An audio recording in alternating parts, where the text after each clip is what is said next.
যে মাথাকে আমার মুস্তাফা বারবার দেখতেন আর বারবার আমার আব্বার মাথাকে চুমা দিতেন। জোরে বলুন সুবহানাল্লাহ। বেরাদার মুআজ্জাজ সামিনে কেরাম, ইমামে হুসেন রাদিয়াল্লাহু তাআলা আনহুর বেটি সাকিনা খিমার ভিতর বেরাদার জারে জার কেঁদে যায়। আল্লাহু আকবার। ইমামে হুসেন রাদিয়াল্লাহু তাআলা আনহু শহীদ হয়ে জমিনে পড়ে আছে। ওই থেকে মদিনাতুল মুনাওয়ারাতে হযরতে মা উম্মে সালমা রাদিয়াল্লাহু তাআলা আনহা বেরাদার মুআজ্জাজ স্বপ্ন দেখছে যেন আকা মুস্তাফা রাসূলুল্লাহ সাল্লাল্লাহু তাআলা আলাইহি ওয়াসাল্লাম হযরতে মা উম্মে সালমার ঘরে এসেছে। বলো সুবহানাল্লাহ। বেরাদার মুআজ্জাজ সামিনে কেরাম, মা উম্মে সালমা রাদিয়াল্লাহু তাআলা আনহা ইমামে হুসেন রাদিয়াল্লাহু তাআলা আনহুর নানি আম্মা নবী মুস্তাফার স্ত্রী স্বপ্ন যোগে নবী মুস্তাফাকে দেখছে যেন আকা মুস্তাফার মাথা চুলুস্কো খুশকো হয়ে আছে আর কপাল মুবারকে যেন ধুলো বালি লেগেছে। আকা মুস্তাফাকে জিজ্ঞাসা করে, ইয়া রাসূলুল্লাহ, ইয়া হাবিবাল্লাহ, ও গো আকা মুস্তাফা,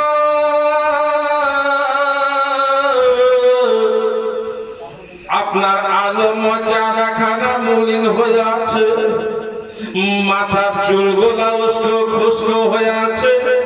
ইয়া রাসূলুল্লাহ, আপনার চেহারা মোবারকে এত আলো ছিল, এত আলো ছিল, যদি ঘরের ভিতরে অন্ধকার থাকে আর অন্ধকার ঘরে যদি সুই পড়ে যায়, আপনার চেহারা মোবারকের আলোতে আমাদেরকে সুই খুঁজতে অসুবিধা হয়নি। সে আলোক চেহারা আজকে মলিন হয়ে আছে, আপনার চেহারাতে লাইট দেখতে পাই না, মাথা চুল উস্কো খুশকো হয়ে আছে, চেহারা মোবারকে ধুলো বালু লেগে আছে। মা উম্মে সালমার কথা শুনে আমার আকা মুস্তাফা বলে, বিবি উম্মে সালমা রে, কেমন করে বলবো আমার আলম চেহারাখানা কেন মলিন হয়েছে। নবী মুস্তাফা দুই চোখে ঝরঝর করে পানি ঝরে যাচ্ছে। নবীর চোখের পানিতে বেরাদার নবী মুস্তাফা দুই চোখ লাল হয়ে গেছে। মা উম্মে সালমা কি বলে, বিবি উম্মে সালমা,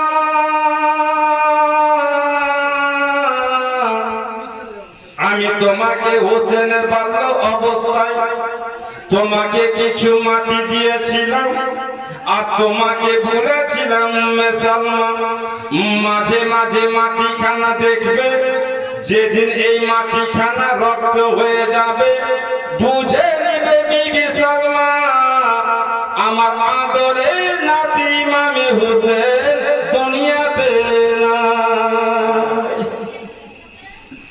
আমার নবী মুস্তাফা বলেন, বিবি উম্মে সালমা, আমি এখন কারবালার ময়দান থেকে আসিলাম, আমার হাতের আদরের সন্তান, আমার জান্নাতের খুশবু আদরের নাতি ইমাম হোসেনকে খলি নামক পাপে বেদাতির শহীদ নামাজের অবস্থায় শহীদ করেছে। মা উম্মে সালমা রাদিয়াল্লাহু তাআলা আনহা বলেন, যেমনই হোসেনের শাহাদাতের কথা শুনলাম আমার ঘুম ভেঙে গেল। জোরে বলো আল্লাহু আকবার। হযরতে মা উম্মে সালমা রাদিয়াল্লাহু তাআলা আনহা বিছান থেকে উঠে সরাসরি সেই ঘরে গেলেন যেই ঘরে আকা মুস্তাফা মাটি দিয়েছিলেন আর ওই মাটিখানা হেফাজতে শহীদ রেখেছিলেন। বেরাদার মুআজ্জাজ সামিনে কেরাম, ইমামে আলী মুকাম হযরত ইমামে হুসেন রাদিয়াল্লাহু তাআলা আনহুর নানি আম্মা হযরতে মা উম্মে সালমা সেদিকে ছুটে যাচ্ছেন যেই ঘরে মাটি রাখা আছে। আর বিরাদার মুআজ্জাজ বলল অবস্থার কথাকে মনে করে হযরতে মা উম্মে সালমা ছুটে যাচ্ছেন। জোরে বলুন সুবহানাল্লাহ। এই সমস্ত কথাকে কেন্দ্র করে একজন কবি বলছেন, ইমাম হোসেন শহীদ হইল আল্লাহ কারিবালার ময়দানে, আল্লাহ কারিবালার ময়দানে, আল্লাহ কারিবালার ময়দানে। ও গো খোদারি রাহে জীবন দিল থাকিল না পরানে, আল্লাহর রাহে জীবন দিল থাকিল না পরানে। আল্লাহ কারিবালার ময়দানে, আল্লাহ কারিবালার ময়দানে ইমাম হোসেন শহীদ হইল গো আল্লাহ কারিবালার ময়দানে। মুহাব্বতে বল সুবহানাল্লাহ। নানার কোলে বসেছিলেন ইমাম শিশুকালে, ও গো ইমাম শিশুকালে জিবরিল আমিন এসে তখন নবীজিকে বলে, নানার কোলে বসেছিলেন ইমাম শিশুকালে, ও গো ইমাম শিশুকালে জিবরিল আমিন এসে তখন নবীজিকে বলে, তোমার হুসেন শহীদ হবে উম্মতির কারণে আল্লাহ কারিবালার ময়দানে। ইমাম হোসেন শহীদ হইল গো আল্লাহ কারিবালার ময়দানে। মা উম্মে সালমা রাদিয়াল্লাহু তাআলা আনহা ভালো অবস্থার কথাকে মনে করে সেই ঘরে চলে গেলেন। ও দুনিয়ার মুসলমান, এইবার যে শিশিতে মা উম্মে সালমা মাটিখানা হেফাজতের সহিত রেখেছিলেন, শিশিটা বার করলেন, লক্ষ্য করে দেখছেন তো শিশির ভিতরে মাটি দেখা যায় না, সম্পূর্ণ মাটিখানা যেন রক্ত হয়ে গিয়েছে। মা উম্মে সালমা রাদিয়াল্লাহু তাআলা আনহা ঘর থেকে বেরিয়ে বেরাদার এলান করে দিলেন, ওগো মদিনার লোক, আমার হোসেন আর দুনিয়াতে না। ইমাম হোসেন রাদিয়াল্লাহু তাআলা আনহু শহীদ হয়ে গেছে।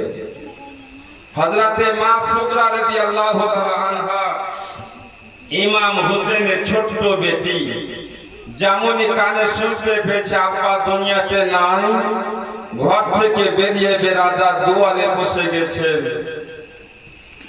আব্বা নাই, হয়তো আমার আব্বার সাথী যারা তারা ফিরে আসবে, তাদেরকে জিজ্ঞাসা করবো আমার আব্বা কেমন আছেন, কোথায় কি করছেন। জোরে বলুন আল্লাহু আকবার। বিরাদার মুআজ্জাজ সামিনে কেরাম মা সুগরা রাদিয়াল্লাহু তাআলা আনহা মদিনা শরীফে নিজের বাড়ির দুয়ারে বসে ইমাম হোসেন রাদিয়াল্লাহু তাআলা আনহুর কাফেলার আসার অপেক্ষা করছেন। আল্লাহ, এইদিকে কুফার জমিনে কারবালার ময়দানে আমার ইবনে সাআদের হুকুমে উবাইদুল্লাহ ইবনে জিয়াদ নিজের দলের লোকজনকে বলছে, ওগো হোসেনি যত লাশ আছে সমস্ত লাশকে এক জায়গাতে জমা করো। সমস্ত লাশকে এক জায়গাতে জমা করে দিল। এবার উবাইদুল্লাহ ইবনে জিয়াদের হুকুম হলো, যতটি মাথা আছে সব মাথাকে আলাদা করে দাও, দেহ আলাদা মাথা আলাদা। বিরাদার মুআজ্জাজ সামিনে কেরাম উবাইদুল্লাহ ইবনে জিয়াদের হুকুম হইল, আমার দলের লোক হোসেনি খানদানের এক একটা মাথাকে তোমরা নেজার নোকে চড়িয়ে দাও। বিরাদার ইমামে আলী মুকাম ইমাম হুসেন রাদিয়াল্লাহু তাআলা আনহুর কলেজার টুকরা আলী আকবরের মাথাকে নেজার নোকে রাখা হলো, কাসিমের মাথাকে নোকে রাখা হলো, আলী আসগরের মাথা মোবারকে নেজার নোকে রেখে ইমাম হুসেন রাদিয়াল্লাহু তাআলা আনহুর মাথাকে নোকে রাখলো। হুকুম হইল যত আওলাদে রাসূলের মাথা আছে সব মাথাকে উপরে করো, আর কুফাতে এলান করে দাও যেই ব্যক্তি ইয়াজিদের বাগাওয়াত করবে তার সাথে এরকম ব্যবহার করা হবে। যদি বলুন আস্তাগফিরুল্লাহ। বিরাদার মুআজ্জাজ আমিনে কেরাম ইমাম আলী মুকাম হুসেন রাদিয়াল্লাহু তাআলা আনহুর মাথা মোবারককে নেজাতে রেখে কুফার গলি কুচাতে শহরে নগরে দল বানিয়ে ফিরানো হচ্ছে। আর বিরাদার মুআজ্জাজ আমিনে কেরাম ইমাম হুসেন রাদিয়াল্লাহু তাআলা আনহুর মাথা মোবারককে আওলাদে রাসূলের মাথা মোবারককে ঢোল বানিয়ে বিরাদার সেই মাথাতে তালি বাজাচ্ছেন। বিরাদার মুআজ্জাজ আমিনে কেরাম ইমাম আলী মুকাম ইমাম হুসেন রাদিয়াল্লাহু তাআলা আনহুর মাথা মোবারককে তার দলের লোকের মাথাকে দিয়ে কুফার বাজারে শহরে নগরে গাছ করা হয়ে গেল।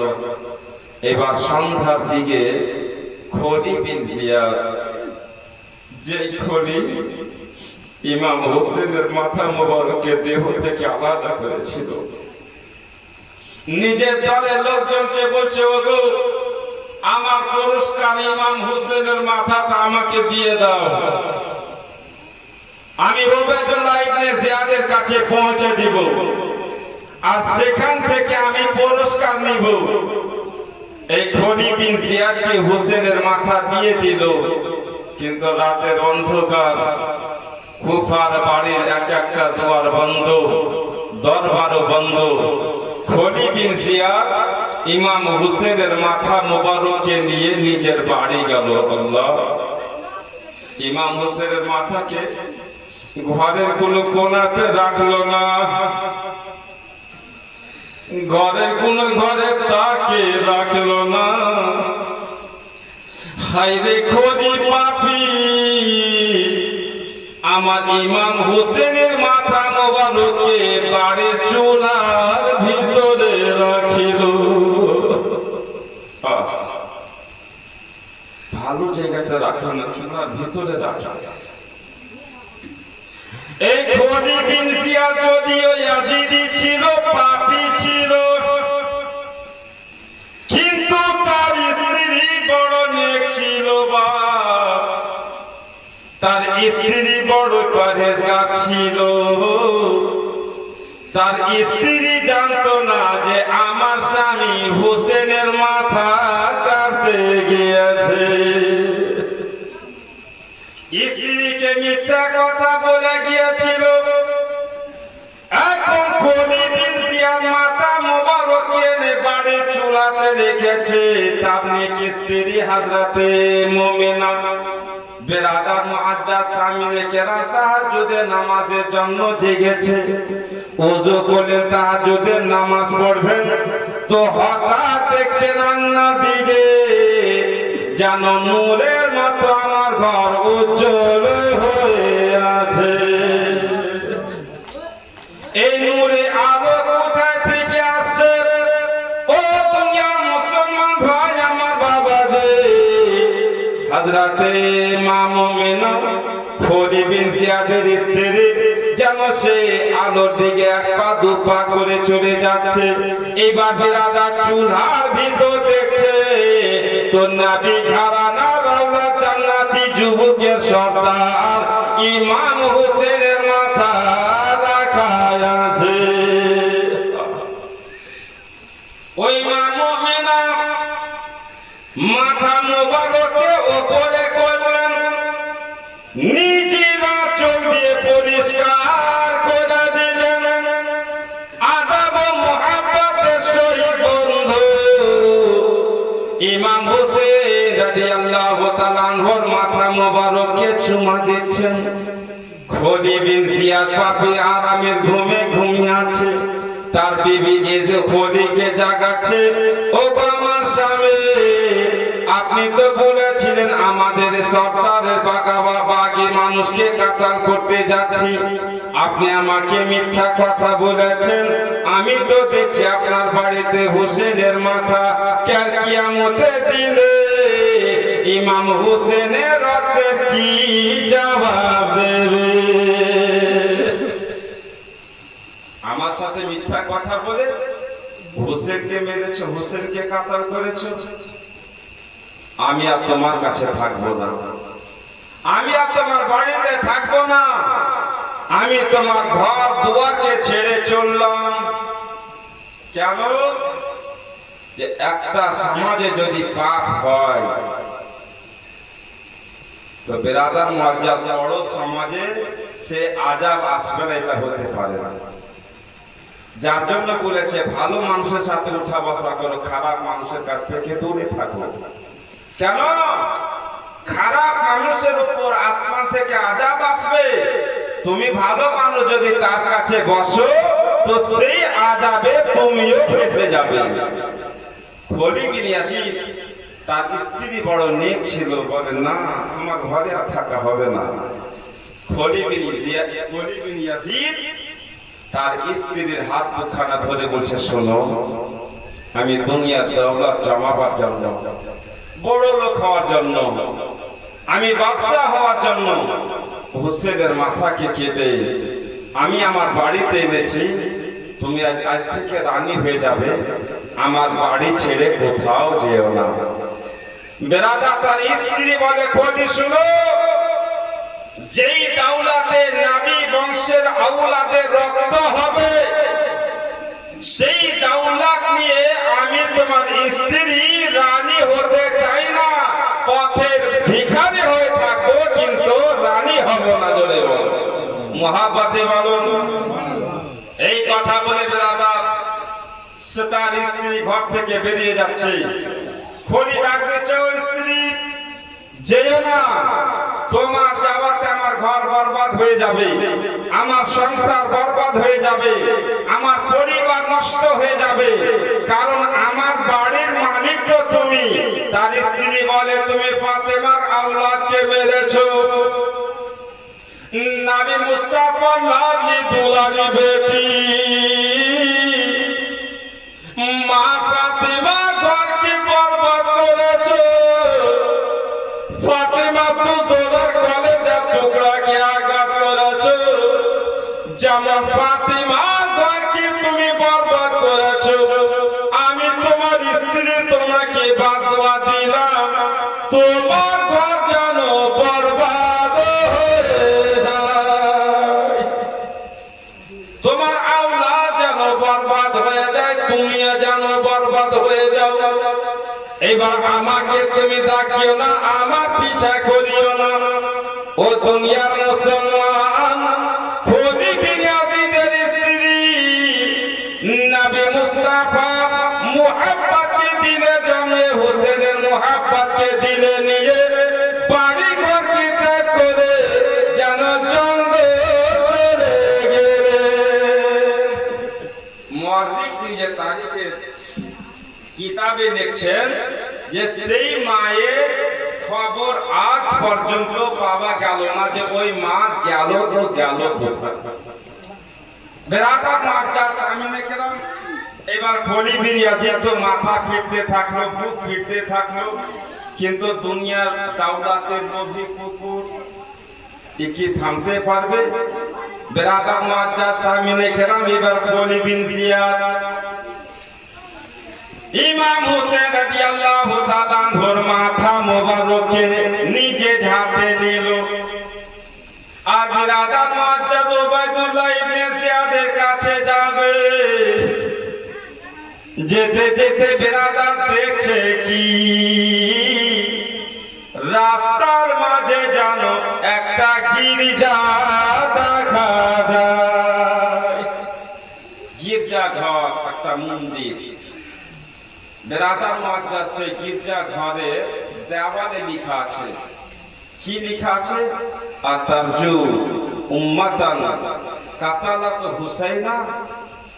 কি সেই মানুষ যেই মানুষটা ইমাম হোসেনকে কাতাল করেছে সেই লোকটা কি দিলে একই আছে কিয়ামতের দিনে আমার মুস্তাফার শাফাআতে সে জান্নাত যাবে? জান্নাত তো আমার হোসেনের নানা মুস্তাফা, যদি বলো সুবহানাল্লাহ। আমার নানা ইমাম হোসেন রাদিয়াল্লাহু তাআলা আনহুর নানা